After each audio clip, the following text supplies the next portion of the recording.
بسم اللہ الرحمن الرحیم۔ سورۃ النمل۔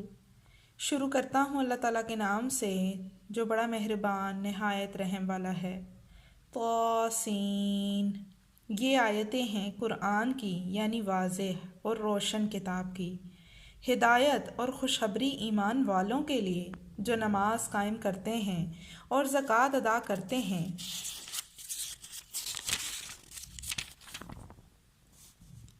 اور آخرت پر یقین رکھتے ہیں۔ جو لوگ قیامت پر ایمان نہیں لاتے ہم نے انہیں ان کے کرتوت زینت دار کر دکھائے ہیں، پس وہ بھٹکتے پھرتے ہیں۔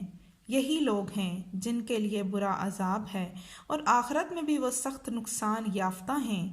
بے شک آپ کو اللہ حکیم و علیم کی طرف سے قرآن سکھایا جا رہا ہے۔ یاد ہوگا جب کہ موسیٰ علیہ السلام نے اپنے گھر والوں سے کہا کہ میں نے آگ دیکھی ہے، میں وہاں سے یا تو کوئی خبر لے کر یا آگ کا کوئی سلگتا ہوا انگارہ لے کر ابھی تمہارے پاس آ جاؤں گا تاکہ تم سینک تاب کر لو۔